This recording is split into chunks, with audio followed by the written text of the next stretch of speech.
Hello and welcome. And let's now speak a little bit about Advaita. Now, Advaita or non duality is normally seen as a perception, as it's a way of thinking, or that's a very narrow view. So, and Advaita means not two. It means there's no two. It just simply uh, means that, yeah, I wouldn't even say means, it's simply the word means that there is just one. Even to say one and two is saying too much. It simply implies that the formless alone is energetically dancing or singing as form, and it is very alive and very new. As if it's just appearing as this dreamlike uh, appearance, which cannot be split, where you cannot split the formless and form, where you cannot split one and two, you cannot split it, there's no split. And so duality is not separate, it's not the opposite of non-duality. It simply is that it's boundless, and yet it is nothing. It's untouched. It's nothing. It's simply nothingness. It's formlessness. It's emptiness. And yet it appears as fullness. Yet it is appears as this immense boundlessness, this limitlessness. So it is not a state as it is implied. It's not a state where a lot of work or practice has to be done, like patience or persistence or humility and surrender. It's not that there is an individual who is patient, persistent, has to be humble, has to surrender, has to walk on this path and do a lot of things to get to a particular state, and then the vision is of Advaita. Then it alone sees God everywhere, and then, or it sees oneness everywhere, or it sees that there is no one there.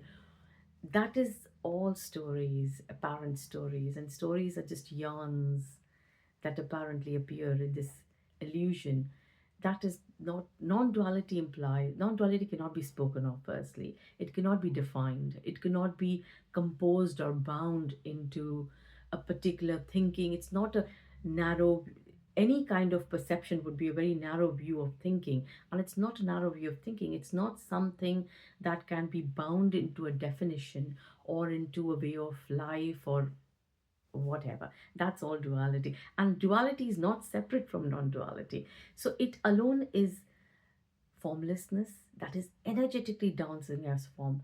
It has no views, and it appears as all views. It has uh, no way of life, and yet it appears it as the illusion of the way of life. There's a very beautiful song of Guru Nanak, which is known as the Aarti, and it is sung in the gurdwaras and specifically the Golden Temple every day. And I'd like to read out two lines from that, which is absolutely gorgeous. So it says, Sahas tab nain nain hai tohi. Kau sahas murat nana ek tohi. Sahas pad bimal nan ek pad gandh. Bin sahas tab gandh if chalat mohi. I'll read out the translation, which I had done in the book. It's, sorry, it's taking a bit of, yeah, it's here. Uh, He says, Thousand thy eyes, yet thou without an eye. Thousands of forms, yet without form thereby. Thousands thy lotus feet, yet no feet. Without a nose, yet thousands of noses come by. Enamors this wonder. What he's saying is not that some god sitting out there has thousands of feet. He says this formlessness has thousands of eyes, and this thousands of eyes that appear is formlessness, and yet it has no eyes. It appears as this thousands of forms, and yet it is formless. And it appears as this thousands of lotus feet, the feet and noses, and yet it has none. And this is so enamoring. It's so much wonder to see that, because it is so amazing that it appears as everything, and yet it is nothing. It is this isness which isn't. It's nothingness being everything. So Advaita cannot be confined as a definition. It simply implies that it's ineffable. And yet it can't be even bound in silence. It's not something that it can be spoken in words and it is bound in silence. it's simply ineffable because it's not divided, it's not split, it's not two. It's it's simply this.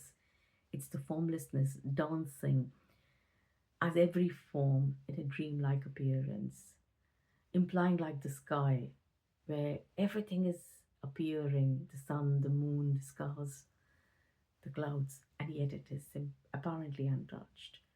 And it alone is that. So it's, of course, beyond time and space, but it's appearing as that too. And that's the wonder where it is and it isn't. And isn't that gorgeous? That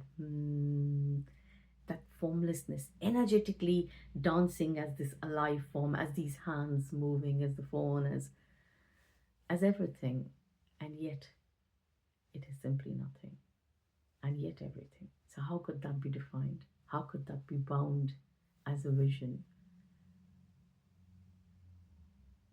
It's just too much wonder. That's it. Yeah. Thank you so much, and see you later.